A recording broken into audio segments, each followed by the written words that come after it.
Mapagpalang araw mga kahabi. So, nais kong i-share sa inyo yung ating update sa ating DIY aviary project, second floor birds aviary. So, yun po kung ano po yung kaganapan.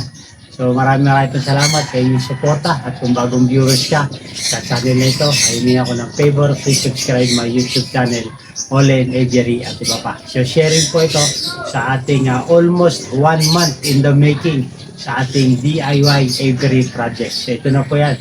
Itutur ko po sa inyo kung ano po yung update sa ating aviary project. Let's go, let's go!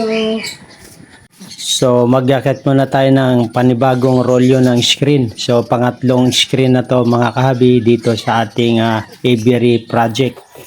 So pagkatapos ng mayakit natin ay magli-layout naman tayo para sa mga mga C-parlin, yung pagpapatungan ng C-parlin para sa ating roofing naman sa stair.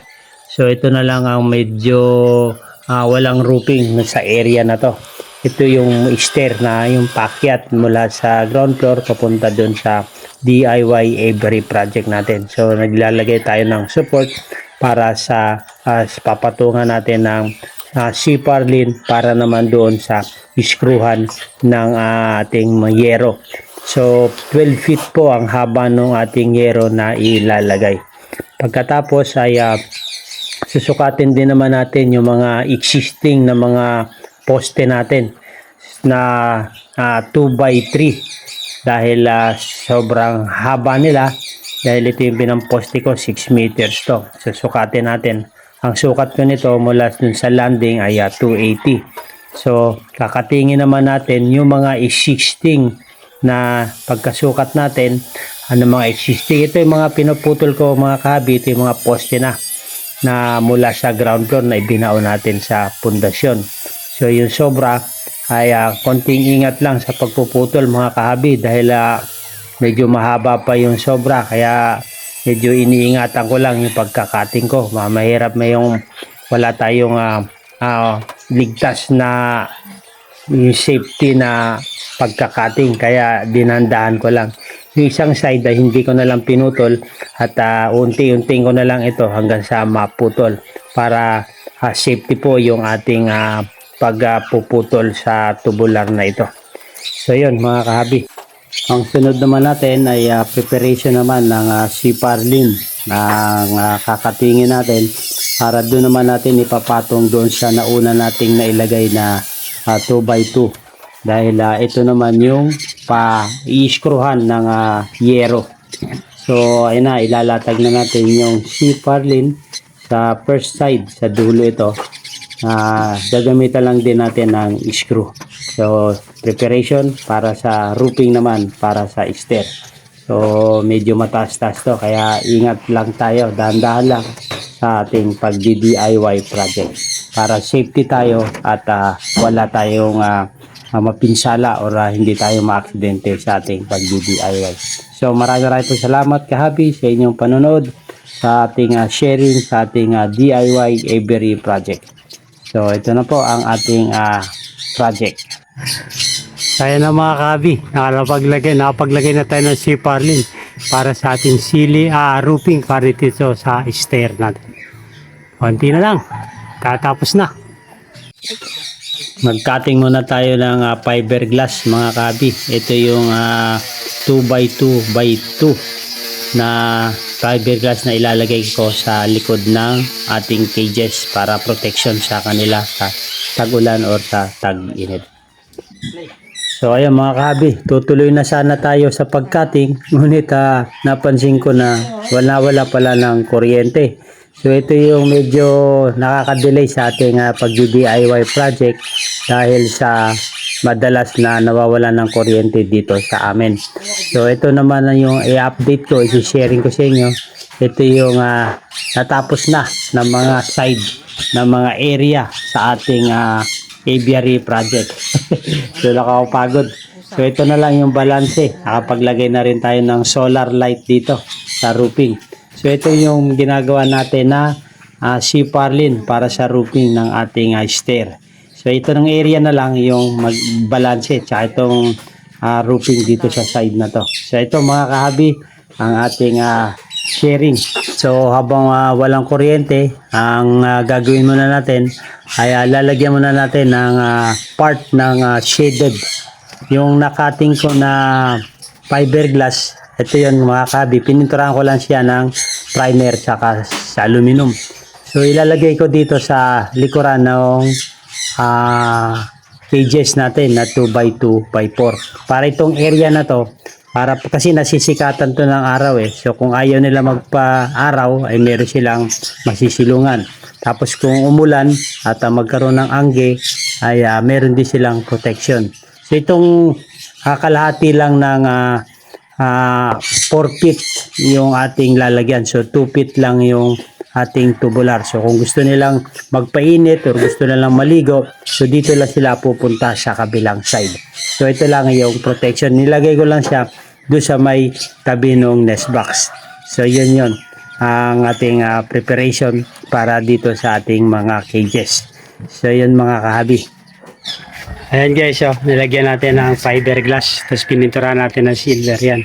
Para yung kung mayroong sinag ng araw, ay kanilang protection, at kung malakas ang ulan, kanila din protection. Isang side lang naman. Sa 60 by 60 sukat ito, 2 foot by 2 foot. Yan, lahat ng side dito, para kung gusto nilang maligo, dito sila pupunta. Kung ayaw nilang mabasa o ayaw mo nang painit, dito. So yun, protection lang. Yan, lahat lalagyan natin. Ayun po. Fiberglass yan. Tapos itong iba, yero. Sinaubusan tayo. Ito, ilalagay natin to dyan. Nawala na ang kuryente, brownout. Kaya, pahinga muna. Walang kuryente. Okay guys. Hope you like this. Ayan malapit na. Halos konti na lang. Matatapos na. Tapos mag-cutting din tayo ng perch. Ito yung mga sanga ng sampalok, bayabas. Yan, gagawin natin perch na sa ating cages na 2x2x4. So sa isang cages, dalawang perch ang ilalagay natin. So ang sukat ko rito ay 60. Tapos ipaliliis ko lang doon sa pedirer natin para hindi iiputan. So yan, preparation habang walang kuryente, ito muna yung gagawin natin. So hindi tayo ihinto sa pag-DIY natin kahit walang kuryente mga kahabi. So preparation, lagari lang muna tayo sa ating perch. Preparation tayo sa screen natin mga kahabi para doon sa side na paglalagyan natin. So walang kuryente, so gunting muna para pag nagkaroon ng kuryente ay ipipix na lang natin ito ating screen. So tuloy-tuloy lang tayo sa ating pag-DIY kahit walang kuryente para hindi nasasayang yung ating oras at panahon.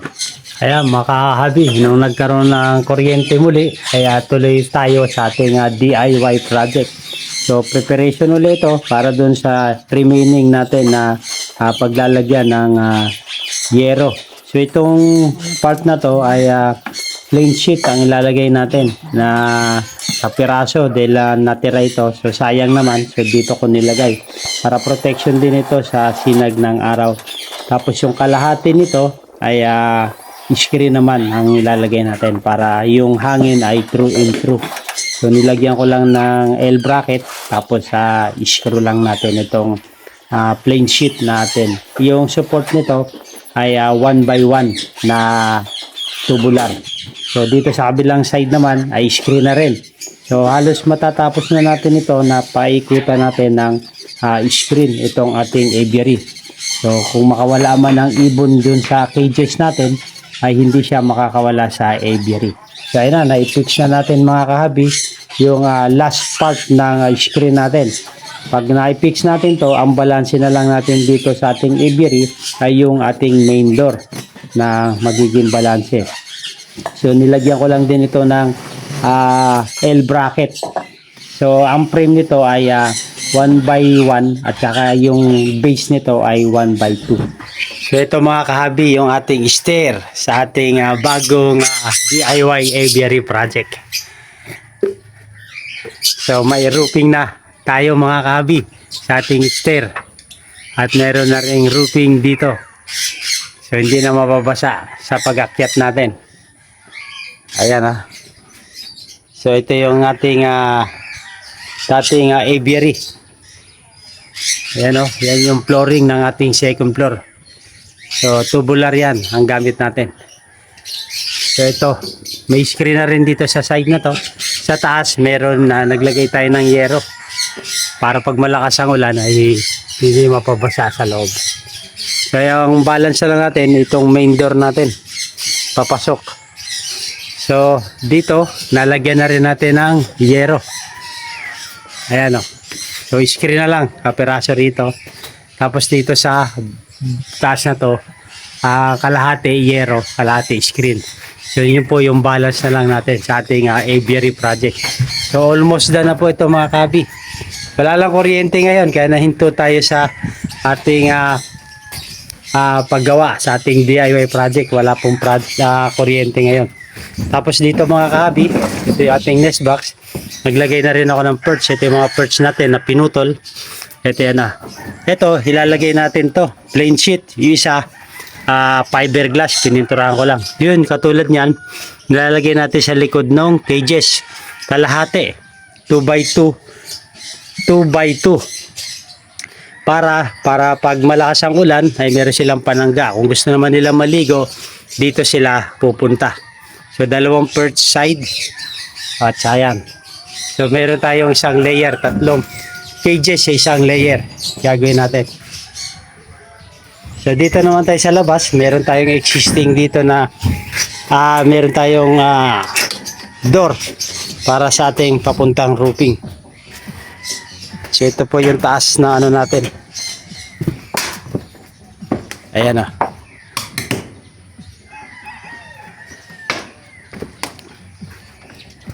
Papasyal tayo dito.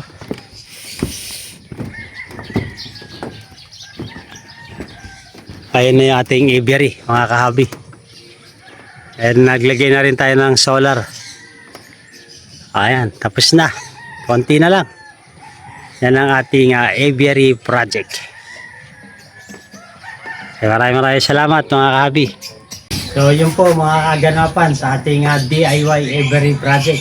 So mga ilang araw na lang ay finally matatapos na rin ito. Dahil nadidelay lang. Dahil nawawalan lagi ng kuryente rito, panay ang brownout. So yun po yung isa sa dahilan kaya hindi po tayo makapag-grinder. Dahil yun po ang ating gamit ay puro tubular. So hindi natin ang electricity. So mga ilang araw na lang, siguro next week, finally matatapos na ang ating DIY aviary project. So maraming salamat sa inyong suporta at sa mga silent viewers dyan na patuloy na sumusuporta sa mga followers natin. Maraming salamat sa inyong mga kahabi na hindi ko maisa-isa ang pagpapa-shoutout sa inyo dahil tayo sobrang busy. Maganda ang buhay pag natapos na natin ang ating DIY aviary project. Mabuhay and God bless. Thank you for watching.